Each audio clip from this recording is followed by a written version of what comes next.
You're listening to the Life Coaching Secrets Podcast, episode 223.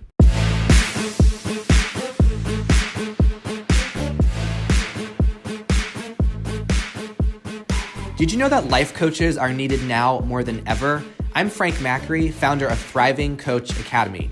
I've trained over 1,000 coaches and helped them launch their own successful coaching businesses. If you want to make an incredible income and impact as a coach and have a lot of fun doing it, I'll show you exactly how to get it done.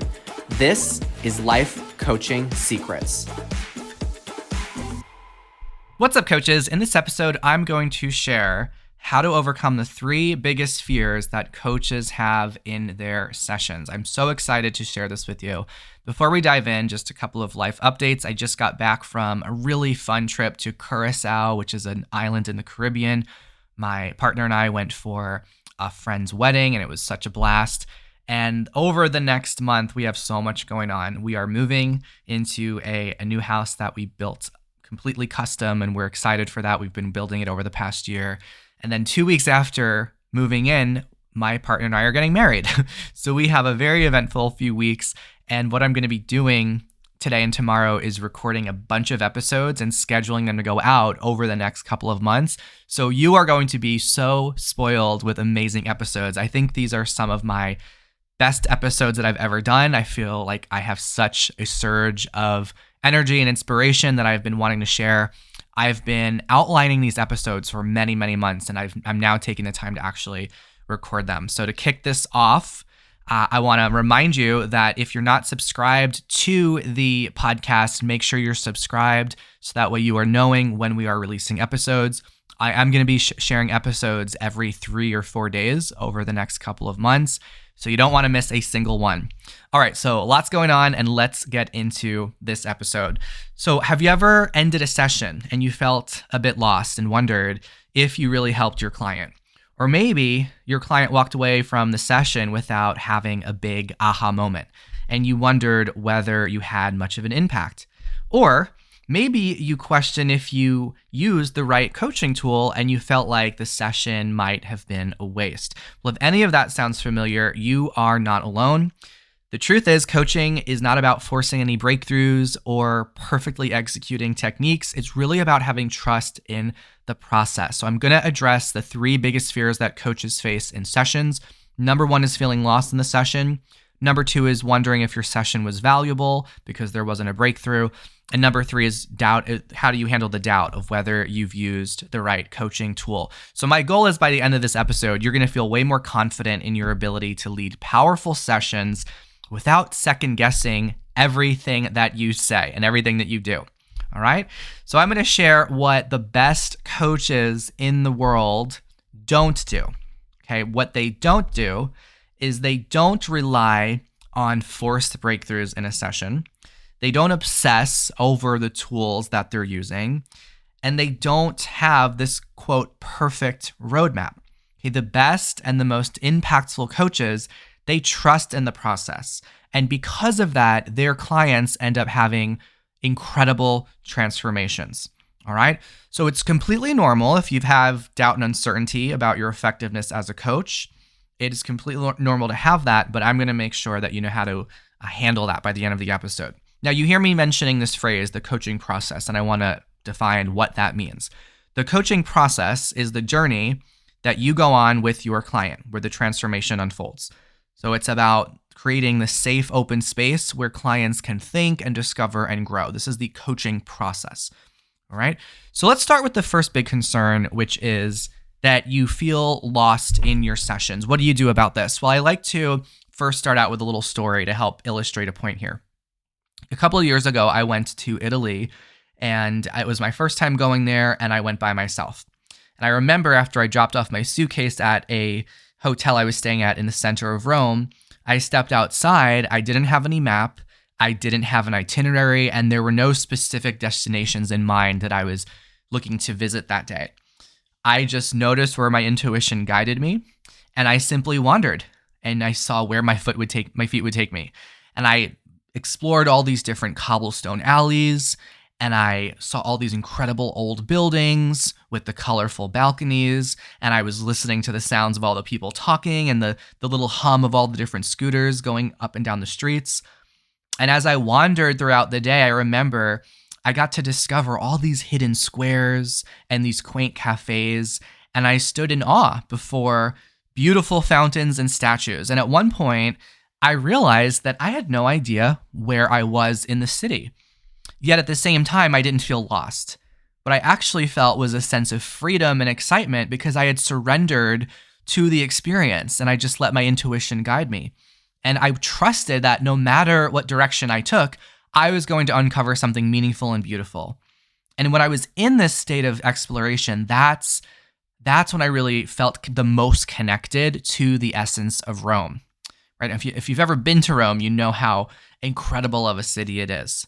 So think about this for yourself. Have you ever had an experience where you just loved getting lost somewhere? Right? You know how people sometimes say that you just get lost in the city, but it's said in a positive way. They usually mean that they wandered without a plan, they let their curiosity guide them. Instead of being stressed about not knowing exactly where they were, they just enjoyed exploring all the unexpected sights that they'd find. And when we say that we're getting lost in a city, it's usually because we are connecting with it and immersing ourselves in it in a very special, authentic way, where we're noticing maybe certain details that we wouldn't have noticed if we were stuck to a more rigid itinerary. So when we say that we're getting lost in a city, it's about having this sense of freedom and adventure and openness to discovery rather than this like confusion and panic that you might experience. So what I invite you to do is, instead of worrying about getting lost in your session, I want you to get lost in your sessions. I want you to have this experience like I talked about earlier, how we say that we get lost in a city, and it's a positive thing. All right, you can, and also I want to share that you really cannot be totally lost when you are exploring. Right? You cannot be lost when you are exploring. Think about that. So as a coach, there's no fixed destination that you have to reach in a session. It's about you exploring your client's thoughts and discovering value in the process as it's unfolding, and trusting that every session is going to uncover exactly what needs to be uncovered at that moment. Okay? Think about when you are lost. How do you normally feel? Maybe you feel stressed or overwhelmed. Maybe there's fear. Right? When you believe that you're really lost, you might feel a sense of panic or dread and worry that when you're in your sessions, you're failing your client or you're not fulfilling your role effectively as a coach. And that's going to create tension and anxiety in you, which is going to impact your presence and your effectiveness as a coach. But how do you feel differently when you're exploring? Think about the emotions that come up when you are exploring. Perhaps it's open and excited, grounded, or curious. Right? When you think of your sessions as a journey of discovery, you're way more likely to stay calm and engaged and receptive. So I want you to think about yourself as an explorer when you're in your sessions, rather than someone who is lost, because this will dramatically impact your presence as a coach. It'll keep you open to possibilities, so you can also embrace the unexpected twists and turns that might happen in the session. And really, when you do this, you create a space where incredible insights can come up and the progress of your client can just unfold naturally. Coaching is not about you directing your client. It's really a co-creative process, right? So if you feel like you're lost in a session, it's because sometimes you think you should be leading or dragging the client towards some kind of outcome or insight. But powerful coaching is not about steering. It's about walking alongside your client. Think about you and your client are shoulder to shoulder, and you're walking together in the session. You're not in front of them. You're walking with them. Right? When I was in Rome, I let the city just reveal itself to me rather than forcing an itinerary. Think of your clients in the session. Their journey is going to also unfold in a way like this, in its own time.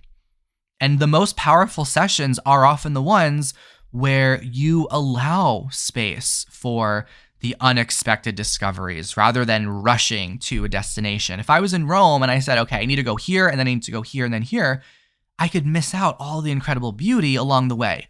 on all of the different alleys and neighborhoods and squares. Right? So notice in your sessions when you feel lost, before you label that as a bad thing, or if you think something's going wrong, I want you to think of it instead as a sign that something powerful is unfolding. All right, you can think of your sessions like a great novel, right? The most compelling stories don't immediately reveal their ending in the very beginning of a novel. There's lots of twists and challenges and unexpected moments that make the journey so rich. And if you needed to know exactly where your sessions are going, you're also going to miss out on those organic moments of transformation that only happen when you let go of certainty and you can lean into trust. Right? Control is telling yourself, I need to know where this is going. I need to know everything. There cannot be any uncertainty. This will sabotage your sessions when you feel like you have to be in total control of them. Trust is when you tell yourself, I'm willing to explore without knowing the destination because I know that we're going to uncover exactly what's needed to uncover. I'll say that one more time. Trust in your session is telling yourself, I'm willing to explore without knowing the destination because I know we'll uncover exactly what's needed. Okay, another way to reframe this fear is to recognize that your client isn't expecting you to have all the answers, right? They're not coming to you to hear a perfectly structured monologue. They're coming for an experience of discovery, clarity, and growth. So if you feel lost, it's likely because you think you should already know what's next. But what if instead you trusted that the right question, the right insight, the right breakthrough will all emerge naturally without you needing to force it?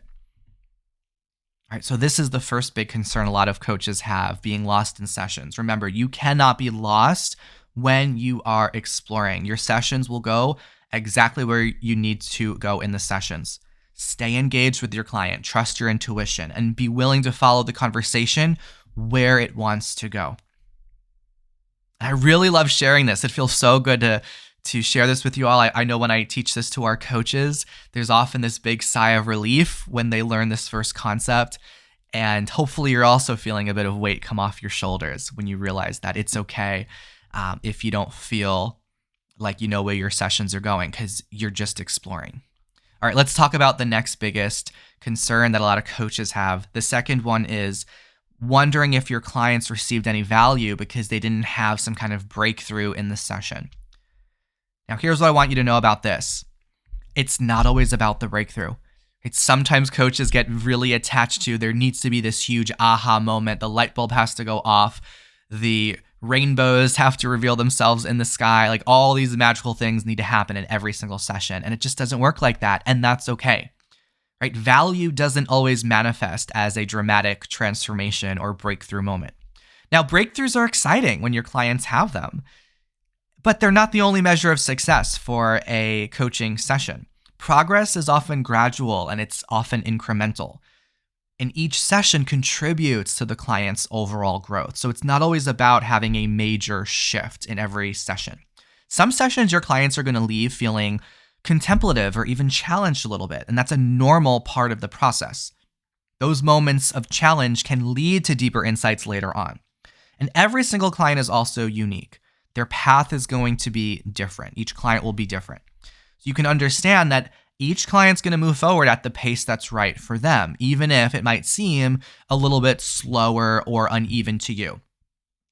So celebrate all of the little small wins and trust that those are going to accumulate over time. Right? Just as every client's different, so too is every coaching session. Some are going to be more dynamic, while others are going to be more introspective. So embrace the variety of the sessions. All sessions have different flavors, and they're each going to have their own value and purpose. Right? Sometimes the value is in the subtle shifts or the little small realizations, or even in just the space that a client has to think and reflect. Every session is going to provide something meaningful, even if it's not immediately apparent. Okay, not every single session is like flipping on a light switch.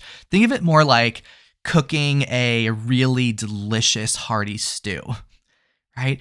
You don't, if you were to just let the stew sit for a very short period of time, then it's not going to have much of the flavor. But if you've ever cooked a stew before, you know that it often takes hours to develop, right? That's how it really has that richness of flavor. And coaching really works in the same way. Sometimes the sessions are going to quietly simmer, and that's okay because they're going to create deeper transformation over time. Now, I'm also going to give you a tip that you can use at the end of your sessions to help you also not be so concerned about every session having major breakthroughs. You can ask your clients this question. Towards the end of a session, you can ask clients, what value did you get from our session today? What value did you get from our session today? And this is a very simple question, but it's great to give you this immediate feedback and really help you understand what is resonating most with the client. And it's also going to help you reinforce the idea that every single session offers something that is beneficial, even if it's something small. Okay, and also realize that clients don't always recognize the value in the moment. Sometimes the most profound insights take some time to settle in. Think about that stew example earlier. Now I'm really in the mood for some stew. Right? It takes time to simmer. So sometimes clients might leave sessions thinking, I'm not really sure what I got out of this session. And then later on, they're going to realize, you know what, that was exactly what I needed. Right? It'll hit them later on. So trust that transformation is not always immediate. It's often working beneath the surface in ways that both you and your clients can't yet see. Okay, and some of the most valuable sessions as well are the ones that are going to feel the most uncomfortable for them, right? Growth doesn't always feel good in the moment. Your clients are not going to be applauding themselves and cheering and you'll feel happy all the time. Sometimes their growth is going to be uncomfortable, and that is a good thing, right? That's a good thing in sessions, especially when you go through Thriving Coach Academy. We teach you how to really challenge your client. And there are going to be assumptions and beliefs and rules that you'll be challenging. And that's going to reveal some hard truths for the client to start understanding. You're going to invite them to sit with unresolved issues in their life, and they might initially resist that.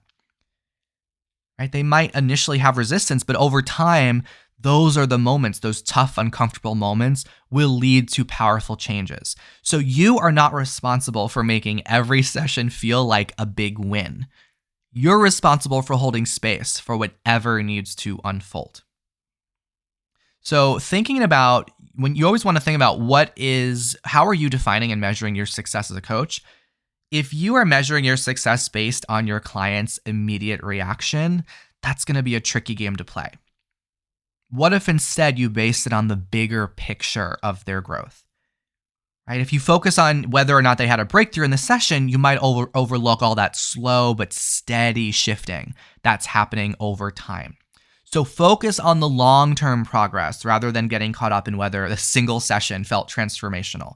Your client's journey is unfolding in exactly the way it needs to unfold. You don't need to force any breakthroughs. You are there to create space for it to all happen naturally in its own time. All right, so that is the second biggest concern. Let's talk about the third and final one. This one is if you're questioning, did I use the right coaching tool? Now, this one I know is very, very common for especially newer coaches. You might wonder if you used the quote right tool in a session and wonder if there was a different approach that maybe could have been more effective. So here's the truth about this. There's rarely a perfect tool because coaching is not a one-size-fits-all endeavor. Coaching is a beautiful and a messy process, and it's a process that requires adaptability and creativity. So you want to trust that the tools and techniques that you chose in the session were the right ones for that session based on your intuition, based on your professional judgment. Right? Just as there are multiple trails that can lead to the mountain summit, there are always more than one way to guide a client from point A to point B. So if a particular tool didn't resonate with the client, it's just an opportunity to adapt and try something else. Right? Not every tool is going to work for every client or situation. What works perfectly in one session with a client might need adjustment in another session or with another client, and that is perfectly okay. I want you to think about how sometimes doctors prescribe medication. Sometimes doctors have to wait and see if a medication works before trying another treatment because everyone will react to medication differently, right? So what works for some patients might not work for others. That doesn't mean that the medication is inherently bad. It's just that each patient responds differently. You can think of it that way. Coaching is very similar in the sense that you might need to try a variety of tools and approaches, but you're trusting that you are going to find the ones that work best for your clients, right? You're not getting overwhelmed or distressed when something doesn't, quote, work right away, right? It's about just finding the right fit over time and being patient with the process, embracing the variety of approaches that are available to you and trusting that your style and your intuition is going to guide you. Okay, so if you become really focused and attached to using the right tool or asking the right question, then you risk becoming very rigid in your approach rather than being more present with your client. Okay, the most effective coaches are not those who used the quote perfect techniques, but the ones who are really listening deeply and just responding to what the moment calls for with your client. So if you find yourself questioning whether you use the right tool or ask the right question, reflect on this. How present were you with your client? How well were you listening to your client? How well did you create opportunities for your clients to explore? And if you are realizing that you did all of these things, then the tool that you used in the session was the right one because it facilitated exploration and growth in some way. And I want to be clear as well, when I say that the tools don't matter, when I talk about how it's not about getting the right tool, I'm not saying that you just throw away getting any kind of coach training or skip learning any technique altogether. I want you to think of it like being a musician, right? Just because the audience doesn't notice every individual chord or scale, it doesn't mean that you skip learning how to play the instrument. So being properly trained gives you the skills and the tools and the confidence. So that way, when you're in the session, you can flow naturally and trust your instincts. Okay, so it's kind of a paradox, but you need strong training so you can eventually forget about the tools. I'm going to say that one more time. You need strong coach training so you can eventually forget about the tools. I remember over a decade ago when I was learning how to coach, I learned all different tools, which is great. Because now when I'm in a session, I don't have to think about what tool do I need. I just intuitively adapt to what the moment calls for with clients. And I can lean all the different tools I have, but I really don't have to think about them. So when you've built a solid foundation, you don't have to obsess about using the right tool because you've developed the intuition and you've developed the adaptability to know when and how to use those tools or when to simply hold space. Right? And without that training, you'd just be guessing. With training, you have the freedom to be fully present, to be creative, and know that the tools are there to support you, not control you. Okay, so the next time you feel lost in a session, the next time that you wonder if you gave enough value or you doubted whether you used the right tool, I want you to take a breath and remind yourself, coaching is not about perfection or control. It's about trust. Trusting in yourself, trusting your client, and trusting the process. And the best coaches aren't the ones with flawless scripts or constant breakthroughs. They are the ones who dare to explore, who stay curious, and hold space even when things feel uncertain. That's where the real transformation happens. So release any pressure that you have to get it right. All right, that's what I got in this episode. And before you go, remember to subscribe to the channel. I'm going to be sharing so many episodes over the next couple of months. I can't wait for you to access them. And if you are enjoying this show, please leave us a 5-star review. It means the absolute world. And I love hearing about what you are getting from the podcast. All right, thanks so much for listening to the episode, and I will see you in the next one. Hey, would you like access to powerful coaching tools you can use on yourself and clients right away? For being a listener of the podcast, I'm giving you a VIP guest pass to get a sneak peek into my coach training program. Inside, you'll learn our coaches' secret tool they use to transform their clients' lives. And you'll also get a training on how to launch a coaching business. Just head over to www.thrivingcoachacademy.com/VIP to get started. I'll see you on the inside.